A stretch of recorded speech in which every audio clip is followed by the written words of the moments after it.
Well guys, it's May 26th. It's about time to start dropping some cameras, and that's exactly what I'm doing today. Just left the house with the Mystery Ranch. I've got 5 cameras in the bag, one of them being a cell and a cell box. Grabbed some food at Taco Bell, and pretty exciting. I got a brand new camera. I'm shooting with it right now. It's a Sony ZV-E10. This is a little bit more advanced than what I'm used to.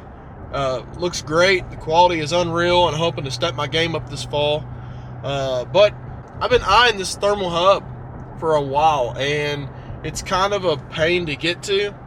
And I ran cameras somewhat close to it last year. I was getting a lot of deer early in the mornings before daylight and after dark. So I've got a great feeling these deer are funneling out of that thermal hub and coming to these ag fields. Hopefully find some fuzz growing here pretty soon. Very excited. Very excited for this year. All right, guys, just pulled up.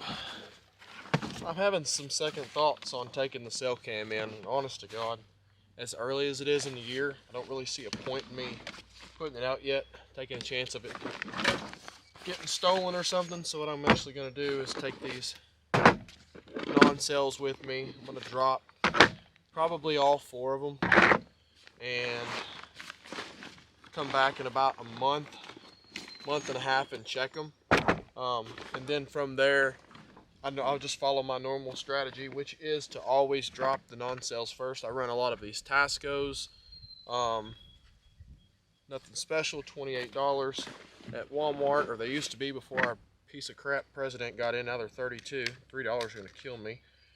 Run a couple hot cameras and stealth cam.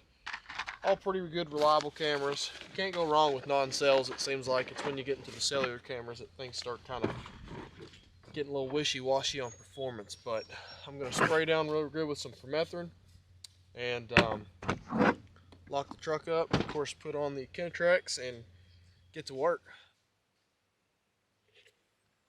That didn't take long to jump a deer.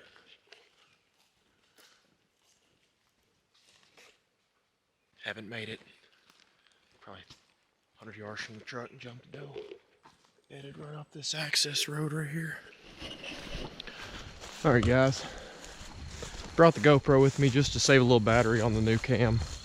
But the goal this afternoon is to basically head straight back here to this hub, spend about an hour and a half dissecting it, try to find possibly a bed if there's one there. I've got a great feeling there will be. I talked to my good buddy Jake Bush, who I've really been keying in on how he attacks these things and sets them up for a kill. And he said it looked amazing based off of what he normally targets. But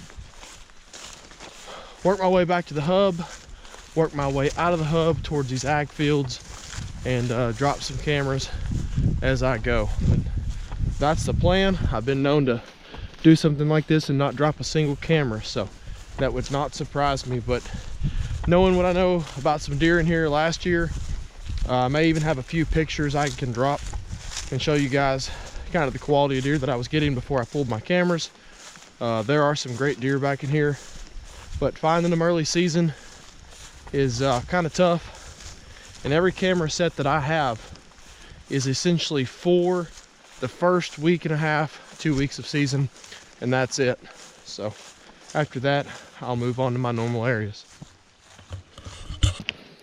All right, so I'm actually coming up this hillside right here. Water source up here I come across last year, and I actually bumped a buck off of it in mid-June, and I couldn't get a good look at him, but it was big enough to know that he was going to be a sizable buck.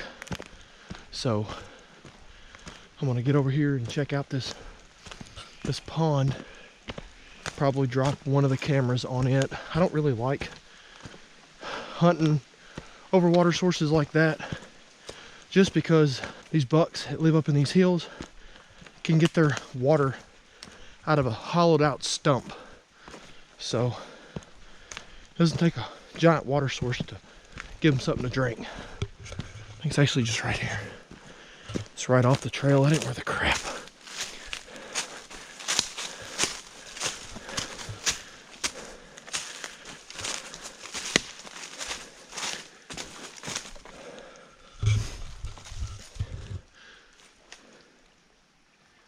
Probably a good place to take some inventory. Probably not looking to put an arrow through one right here at all, but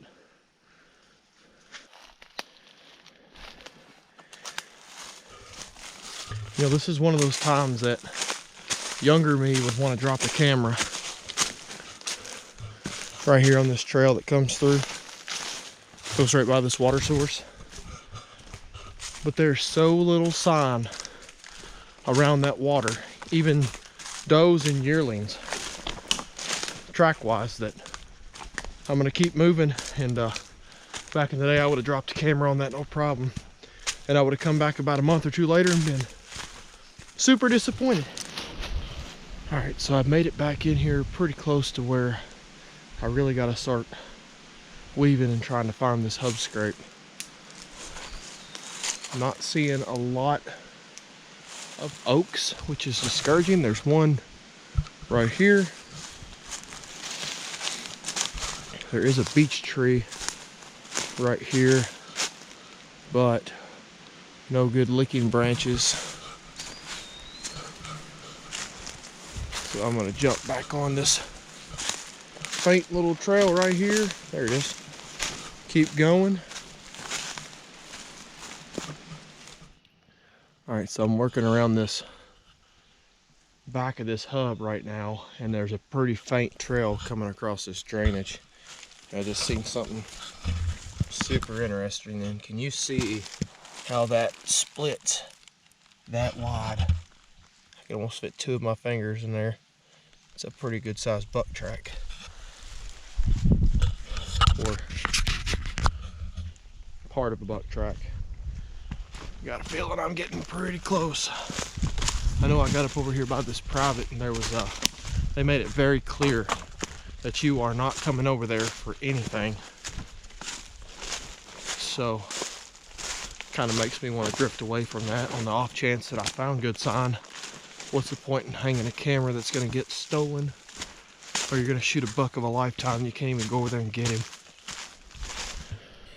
Well, just as I said, it's getting really open right here. It is open, but I found the oaks and another beech tree with zero sign of a scrape underneath of it. This is getting mildly depressing. Kind of hard to see with the glare, but this is about where I assumed a buck would be bedding. I'm right here underneath a couple beech trees. I'm a little surprised that there's not a scrape here. Now, granted, that doesn't mean you're going to see that the ground's tore up. You just got to look for the branches this time of year, depending on how heavy the leaf fall is and the canopy and whatnot. But which tells me that when I do find one, it's going to be the scrape. So, grab some water, check this map out a little bit more, and keep moving. I've probably walked right at about 2.5 miles so far, just following this drainage out. And eventually it leads to like another hub. It's just a little bit wider in the bottom, but I'm definitely not finding the type of sign that I was hoping for.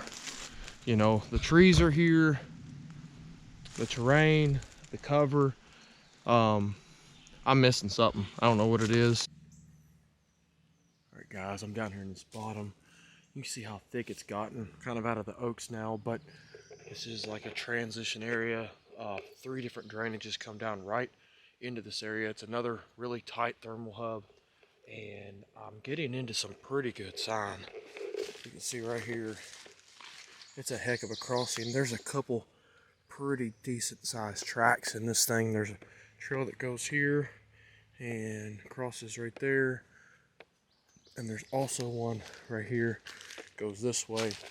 This is obviously the way more used path, and they kind of go right here, and you can see they split. One goes that way and one goes that way. So now I have to make the decision. I wish I could probably break some of these sticks right here and put a camera on that tree and kind of decipher which way they're going. Something I use every now and then is zip ties. They're a little bit more low profile than a strap. I don't think there's anything regulation wise against that, as long as I when I cut it, I bring it out with me, which I always do. But decide which camera I'm going to hang on this tree and go from there.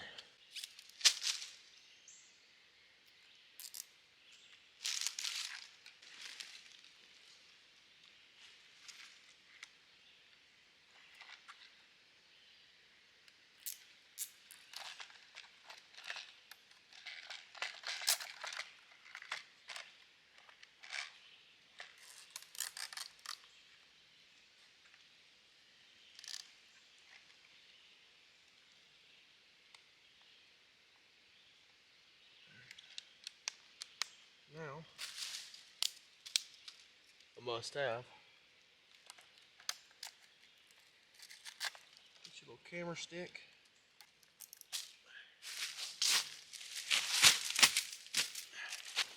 One more piece. A piece of this. Whoop. I just like to kind of camo the strap in a little bit.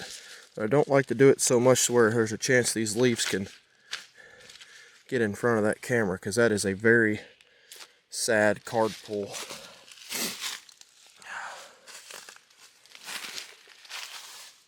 Two trails split. One goes up this ridge, one continues on around this bottom. First camera of 2023. Feeling good about it. Now, something I want to really iterate that you should do is step back, take a picture of your camera, and when you go to onX, upload that picture to your new pin. And that way, if the camera's stolen, or you get in here and you get a little turned around, you can remember exactly what tree it's on, along with the pin. So, feeling good about this one.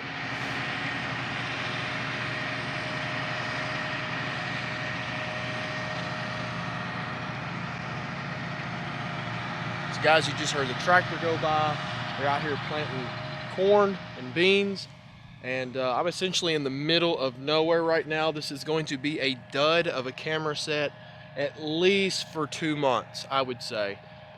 Sometime, and it's probably going to be a dud period, but it's one of those that, like, you just got to take a chance.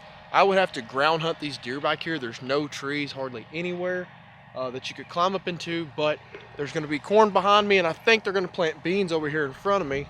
I found a couple of small little willow trees right here. Actually going to put a camera on this tree right here, and it's going to face this field out this way. And my thoughts for this camera set is, if nothing else bedding up in this thick area right here, they'd be bedding in the corn and using it as a woods, so to speak. And if you've never hunted around ag, the deer will do that a bunch. And then transitioning right at dark to these beans over here, assuming that they even plant beans. I've heard that they are, but you know how that goes. So get this camera set up right here, let it soak for a couple months, and see what it has to offer. All right, so somewhere like this area where you can't cut limbs, this is something I love to do on a small tree, is I actually wrap it around both trees, cinch them trees together, and this tree is actually pretty dang sturdy now. It's not going to be taking a ton of pictures like it would be if I just strapped it to this. And when these beans start popping up, I feel like I've got it set up enough right now to where there's nothing in front of it that's going to grow in front of it, or all this stuff out in front of me. I don't think there's any issue with taking like a knife or whatever and cutting some of this grass down. But as far as like cutting trees and stuff, you can't do that on most WMAs. But I'm going to turn this camera on and get it set up. This should be a dynamite set. Alright guys, I am almost back to the truck. I'd had hopes of dropping one more camera, but I was able to get out 2 today. The main point of today was to, one, get some cameras out, and the other was just kind of get used to this new camera and see how it performs and how I perform with it. Still getting used to it, but almost back to the truck. My legs are dead. Wind's picking up. Feels amazing. I'm so sweaty right now, and it ain't even hot out really yet, but appreciate you guys watching. The main point of today was testing out the new camera and getting a video together on it and seeing how it looks. But hopefully we get something good on these cameras and can start dropping some sales and really dialing in on these bucks.